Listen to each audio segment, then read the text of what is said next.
Welcome back, everybody, to another segment of Super Tuesday on the Educational AD Podcast.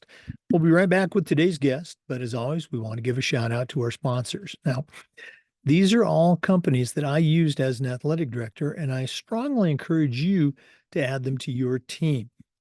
It's only going to take about 3 minutes to listen, then listen to our segment, and then go and visit these sponsors. You're going to be very glad that you did. Here we go. We want to say thanks to our friends at Athletic Surveys by LifeTrack. At my school, we use surveys for just about everything, for kids, for coaches, for our parents. And the information that we collected was incredibly valuable because it surveyed everyone, not just the people we already heard from, the complainers, but the 98% that supported our program. And when you're sitting in a conference with a frustrated parent, that's some pretty valuable information to have. Also, if you're ever sitting with your principal or your school board, it's good to have that information at your fingertips. Go to athleticsurveys.com. They're going to create a custom survey that lets you take the pulse of everybody in your program. Athletic Surveys by LifeTrack. We want to say thanks to Home Campus. Home Campus is a platform that you will use every single day for things like scheduling, uploading rosters and scores, communicating with your stakeholders, communicating with your state. How about athletic eligibility and clearance? Who doesn't do that every day? Home Campus does all of these things and more, and it does it better and it does it faster. To get started, all you have to do is go to homecampus.com. That's it, homecampus.com. We'd also like to thank Vital Signs Wall of Fame. If you're looking for a really cool way to display your school record boards for all the teams, for all the sports, or show off your school's Hall of Fame, visit vitalsignswalloffame.com and take a look at their interactive touchscreen video consoles. It's also a great way to share your school's unique history and brag about your proudest moments.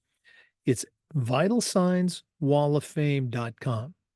Visit their website and check them out today. We also want to thank Huddle.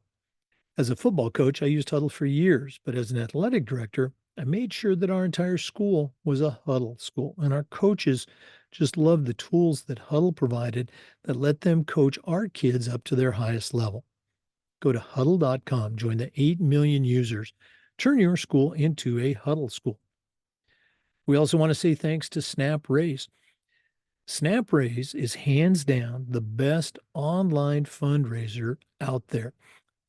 They've got a lot of other great programs, but go to snapraise.com and check out their fundraiser. We used it at our school because it works. Our coaches loved it. Our parents loved it.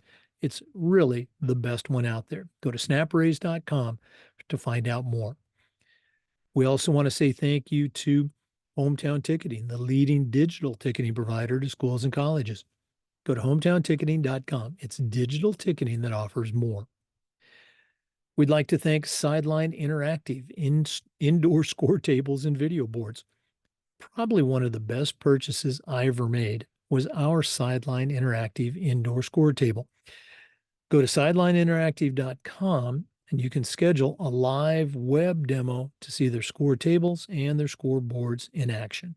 That's sidelineinteractive.com. We want to thank the Ohio University Online Masters in Athletic Administration for their support.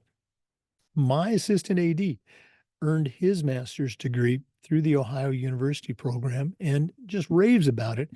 And not only did he earn his master's, he also took care of 11 NIAAA leadership training courses to go towards his CAA. It's affordable. It's only 20 months, and it's 100% online. Go to ohio.edu/info/MAA for more information. And finally, we'd like to say thanks to Gipper. Your kids are on social media, and if you're not posting content to promote your athletes and celebrate your teams, you're really missing out. Go to Gipper.com. They're going to have you creating world-class marketing posts in seconds, and it's so easy, even I can do it. Gipper's used and trusted by over 8,000 athletic programs across the country. It's professional graphic design made simple. That's Gipper.com. Welcome back, everybody, to another segment of Super Tuesday on the Educational AD Podcast. Our good friend Mahina Hannemann-Gago is back to share another great segment. Regular listeners will recognize that name. If you're new to the podcast, it's actually Dr. Mahina Hannemann-Gago. She is a certified master athletic administrator, has an incredible background in athletics as an athlete, as a coach, and now as an athletic director. She is the director of athletics at the Francis Parker School, and that's in San Diego, California. And she's a regular contributor to our podcast. So, Mahina, welcome back to Super Tuesday. Thank you. Appreciate it. Well, you and I were talking. It's a busy time for athletic directors, but so we appreciate you sharing some time. What do you have for our listeners this week on Super Tuesday? Oh, I'm such a huge advocate for student athletes and taking their perspective into account when it comes to how we manage the department. So I was going to talk a little bit today about the importance of having like programs like SACS, the Student Athlete Advisory Council on campus.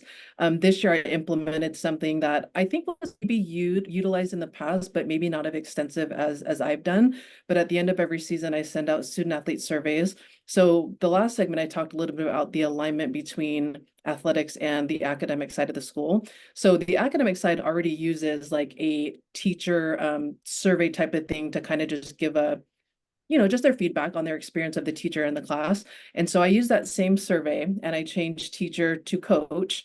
And at the end of the season, sent it out to every team. It was optional, it was anonymous.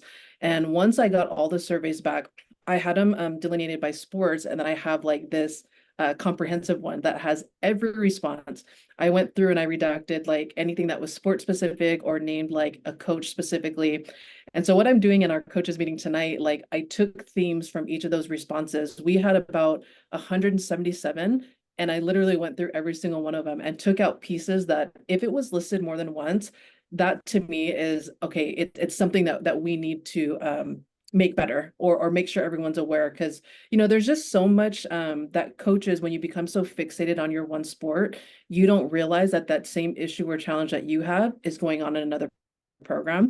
And so we've been taking a lot of deep dives into, once again, like the philosophical part of the school, but also as how we can help coach our coaches better and how we can deliver on a product and a program that not only provides a positive experience, but something that brings these kids fun and excitement and motivates them to want to perform in the classroom so they can perform as an athlete. And so anyway, I went through all these surveys, used those things, and those are things that we're using to implement in terms of coaching the coaches. And it's things like just coaches understanding like the academic rigor that a school like Parker has. So we're obviously, we have student athletes, but our academic obligation that the kids have is crazy. Like it's comparable to, I think, what you would expect at like the Ivy League colleges. And it makes sense because many of our students end up going to Ivy League schools. But just the coaches to understand that aspect to understand other extracurricular activities, even just social obligations. And I get it. We want our kids to be committed to the sport and the program and the team. And I'm never taking anything away from that. But at the end of the day, these kids are kids. They're people. And especially when you look at like education-based athletic programs, like we're here to not just, we're not expecting you to win. We're teaching you how to compete and how to take life skills from that journey. Because if you don't know how to take a loss and learn something from that, you're not structuring the philosophy of your program correctly when it comes to education-based athletics. And so I take a lot of the information that I hear directly from the kids and I give it to coaches. And that for me is like real true live data that I'm not just pulling out of anywhere. It's actual responses that coaches can see. I'm super transparent in those, besides redacting like the sport specific thing or a coach's name.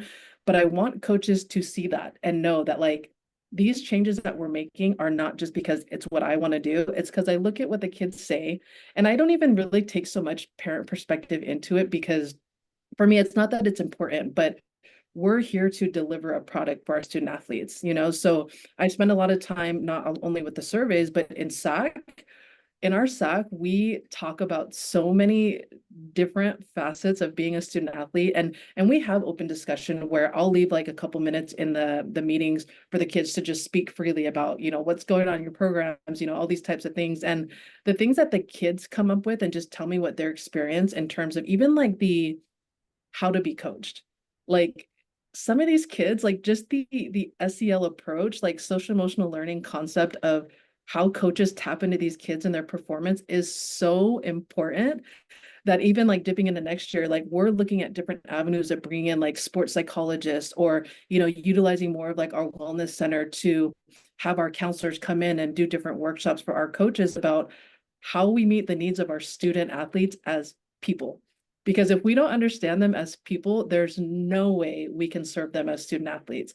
And so we've been spending a lot of time and figuring out those ways. Like I said, I talked to many of the student athletes, those surveys.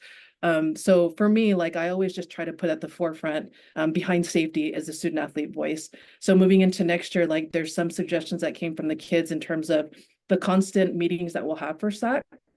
And then I'm also going to be starting like it sounds crazy, but I'm hopeful it'll work out okay. But my schedule is just it's wild all the time. But I'm gonna be planning once a week during lunchtime, rotation of the in-season teams, just having lunch with some of the teams. And a part of that is to get in front of any issues or challenges that we may not be aware of. But I also want our student athletes to know that they always have somebody like me advocating on their behalf. And the other part of that is I want these kids to know me as a person and vice versa.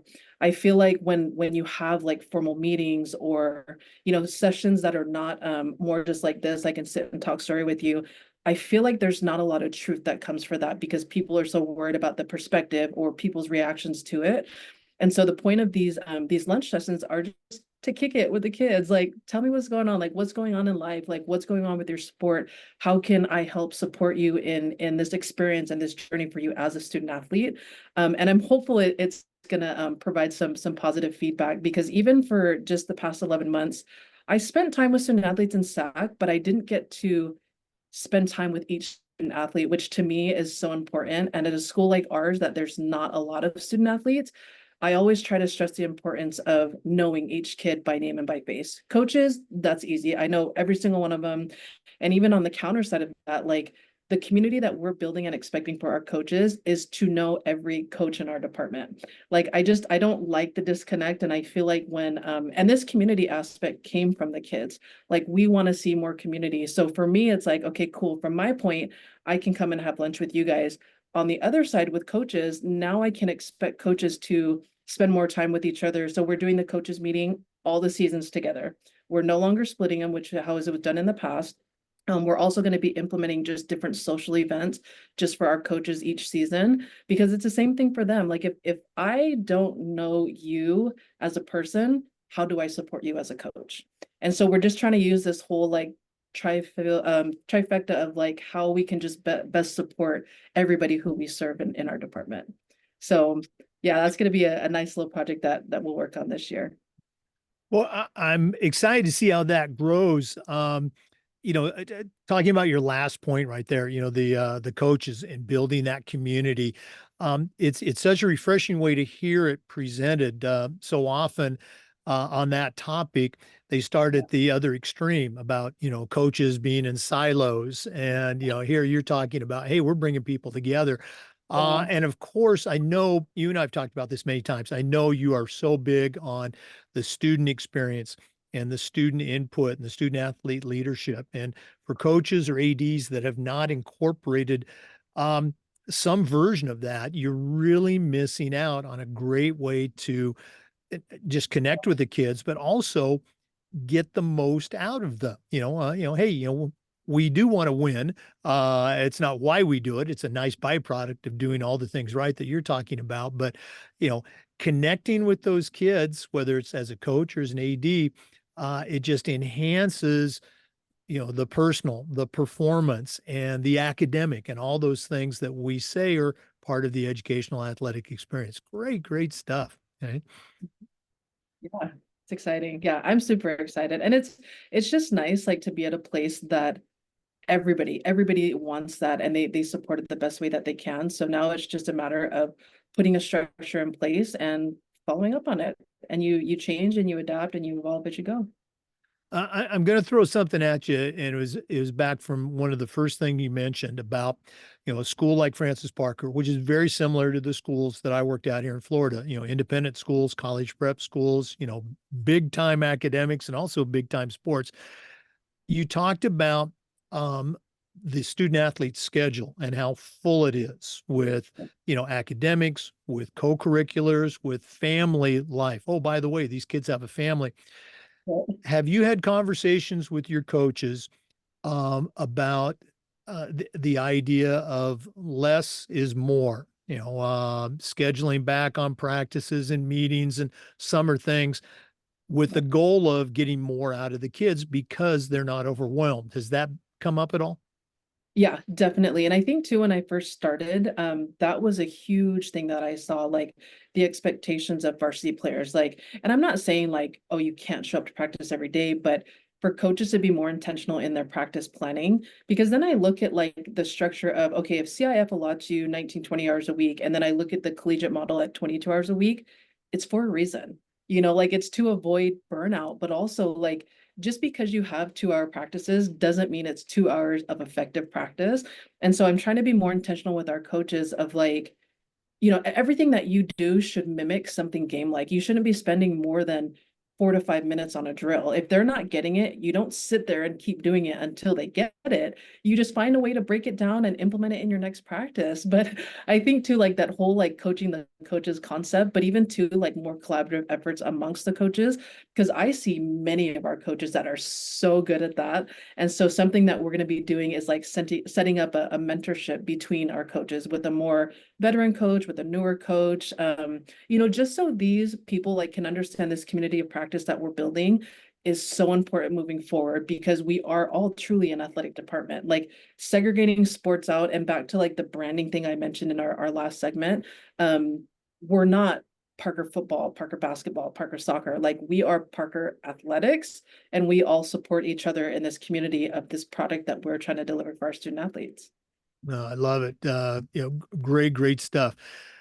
Mahina, if one of our listeners wanted to reach out, find out a little bit more about how you do things at Francis Parker, and listeners, you have a tremendous resource here, or if they just wanted to add you to their network, what's the best way that they can do that? The NIAAA portal has all my information. You can also visit the Francis Parker Athletic site, and you'll find my contact information in our directory. Okay. Well, listeners, I hope you take advantage of that. And Mahina, thanks again for sharing with our listeners today. All the best with the coming school year. Thank you. I appreciate you. Thank you. We appreciate you as listeners. And just a reminder, we upload all of our recordings to the Educational AD Podcast YouTube channel. We do this segment just about every week, and just about every day we try to share best practices for athletic directors and coaches. So please come back, take a listen to the next episode of the Educational AD Podcast. Again, tremendous resource there, Mahina Hannemann-Gago. Make sure you reach out and connect with her. Before we go, as always, we do want to encourage you to visit our sponsors. These are all companies that I used, and I really recommend that you use them as well. Go take a look at Hometown Ticketing. That's hometownticketing.com. Gipper is gipper.com. Vital Signs Wall of Fame. That's vitalsignswalloffame.com. Huddle. It's a tough one. Huddle.com. Sideline Interactive, indoor scoreboards, score tables, sidelineinteractive.com. Homecampus.com. If you're looking for a fundraiser, SnapRaise, snapraise.com. Athletic Surveys by Lifetrack, athleticsurveys.com, and the Ohio University Online Masters. That's ohio.edu/info/MAA. Thanks again for listening. We'll see you next time on Super Tuesday on the Educational AD Podcast.